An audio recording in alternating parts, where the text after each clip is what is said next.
Mortal Kombat has one of the most stacked rosters in fighting game history, but let's be honest for a second, some characters just keep getting done dirty. Not because they're bad characters, but because they're constantly being treated like jobbers, background fighters, or disposable enemies instead of actual major players in the story. And today I want to go through a list of characters that genuinely deserve way more respect, better writing, or at least some more consistent roles in the story. Because in a franchise this big, it feels like some characters just exist to lose. But if you guys don't know me by now, I'm Mr. Frosty Flames, but you can call me Mike. We do anything gaming news, reviews, analysis, playthroughs, etc. And we do it in a chill way with no over editing BS. So if you like that style of content, be sure to hit that sub button and join the Mr. Frosty Flames Legion. We're closing in on 1900 subs and that's a big milestone for me. So I just want to say thank you all. And I also just want to say that I am working on that Sub-Zero Mythologies video that I promised for 1800 subs. So be on the lookout because that should be coming out soon.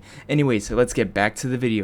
So before we get into the main list, I want to mention two characters that used to belong here, but Mortal Kombat 1 actually did something interesting because those characters are Baraka and Reptile, and they finally got expanded roles and actual story relevance in that story. You know, Baraka got a tragic, sympathetic arc, and Reptile became more than just a random shapeshifting, assassin. So yeah, Baraka and Reptile would normally be on this list, but to give credit where it's due, Mortal Kombat 1 actually made them, an actual character instead of just being pure jobbers. So this is the first character that I want to start with that is actually on the list, and this is a character that has huge potential, and that is the great Kung Lao. This guy is supposed to be a legendary predecessor of Kung Lao, a champion of Earthrealm, and a historical cornerstone of the MK universe, but we barely see him. He's constantly referenced but barely explored, and that's crazy because in his era he could literally be in its own spin-off game. He could have its own storyline or even like a mythological expansion.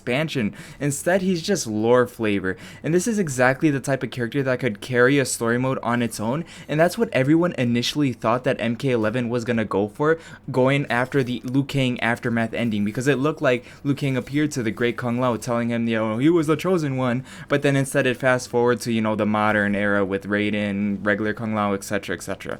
And then the second character I chose is Tanya. Tanya is another example of wasted potential because in MKX or even the older games, she's supposed to be manipulative, political, dangerous, and a key Edenian traitor type of character.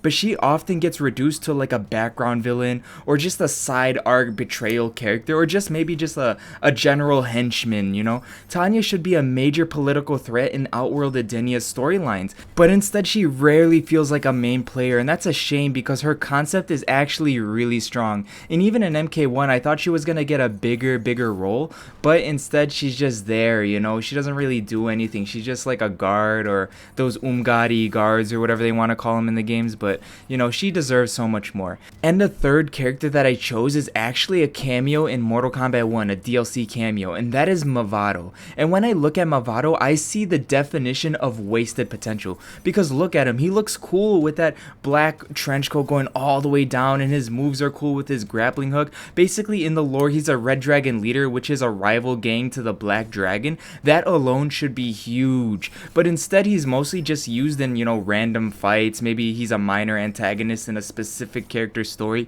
or he's just a forgettable story obstacle in maybe the conquest mode. The Red Dragon versus Black Dragon conflict could be a whole storyline by itself, but Mavado never gets that spotlight. And when I look at all the Red Dragon members like Dagon, Mavado, Suhao, Mavado always sticks out to be the coolest out of the three, so out of the Red Dragon members, he should get brought back. And the fourth option that I chose is actually Hotaro from Mortal Kombat Deception.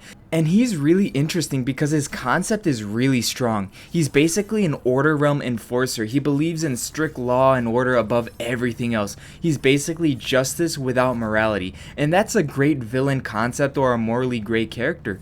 But in most games, he's just a side enemy or just like a jobber in story fights, and he's barely relevant in the story whatsoever. And that's a shame because the Order Realm has so much potential. I thought because they were bringing back Havoc in Mortal Kombat 1 that Hotaro was going to be in the story story because they're basically polar opposites. Havoc is from the Chaos Realm that thrives on chaos, and Hotaro is from Sado, the Order Realm, that just wants law and order.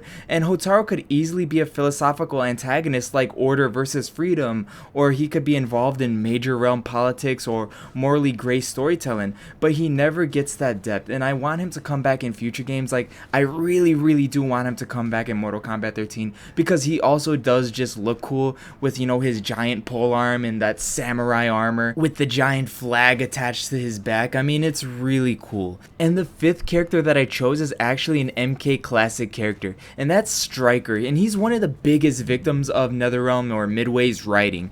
A normal cop in a world full of gods and monsters. I feel like that alone is interesting, and he could be like a comic relief character, or just, you know, what the hell character that's in the game but in a good way. But instead of building on that angle, he often gets treated as, you know, like a weak link or just a background character. I feel like MK9 actually tried to give him more relevance, but overall he still feels underused. A grounded human character in MK should actually be important for perspective, but he's rarely treated that way. And the next one hurts a lot because this one is a character that I love, and he was introduced in MKX, and that's Aaron Black. And you know, when he was first introduced alongside those other MKX newcomers, I felt like he was the most interesting because he had a cowboy aesthetic, he had that mystery vibe, he had a very strong design, and a unique and funny personality. But over time, he started getting pushed into more background roles. You know, even in the story, he had inconsistent story relevance, and he had a less focus compared to other villains. I would want him to be a major outworld wildcard character, maybe like a bounty hunter who keeps swapping sides. He could be cool like a Boba Fett of the Mortal Kombat universe, but instead he's often just used like a side mercenary, only there to get beat up by the good guys. And next is another Mortal Kombat classic character. My seventh character is Smoke, and he's probably one of the most tragic cases because his concept is perfect for MK. You know, he's a Lin Kuei assassin, he's basically the closest thing in the game to like a real ninja maybe, and he has some transformation themes. You know, he could puff into smoke and appear somewhere else, and then he's also a cyborg and a human, you know, depending on which version you want, and yet he rarely gets a consistent spotlight. Even in MK1, he doesn't even get his own story chapter. Even in the Chaos Reigns, which is basically Lin Kuei themed, right, he doesn't even get his own story chapter. He either disappears or becomes a side variation or just gets overshadowed by Sub-Zero and Scorpion. Smoke could easily be a top tier story character if given focus, but he's just not. So RIP Smoke. Hopefully he gets more spotlight in the next Mortal Kombat game. And the next one is supposed to be a major threat. The eighth character I chose is actually Canaro. He's supposed to be basically one of Shao Kahn's elite warriors, but you barely see him, and compared to characters like Goro, Shao Kahn, or even other bosses like Motaro, he often gets reduced to maybe like a sub-boss role or just like a forgettable encounter or just a regular another fight. He should be a very terrifying powerhouse, but he rarely gets that treatment, and you know, I'm surprised we haven't seen him in so long. Like, what, he was a cameo in Shang Tsung's Fatality in Mortal Kombat 11, and that's it. That's like all we've seen him since MK9, and that's crazy. Now this pick, the ninth character that I chose, is crazy wasted potential. He was rebuilt to be the replacement for Liu Kang in the 3D era, and that is Shujinko.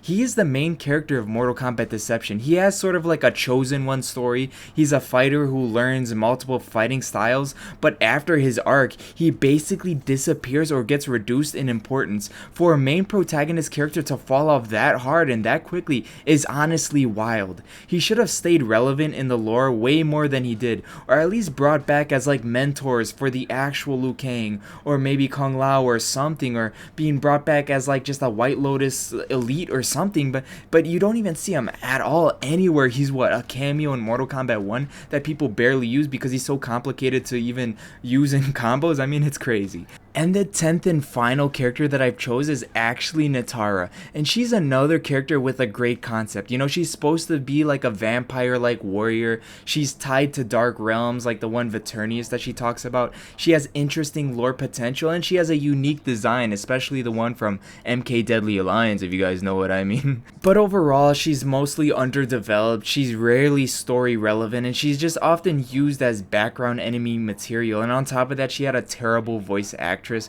You know, Megan Fox, no hate to her whatsoever, but she didn't really do a good job whatsoever voicing Natara in MK1. She has that kind of design that should scream major villain or anti-hero, but she rarely gets that treatment.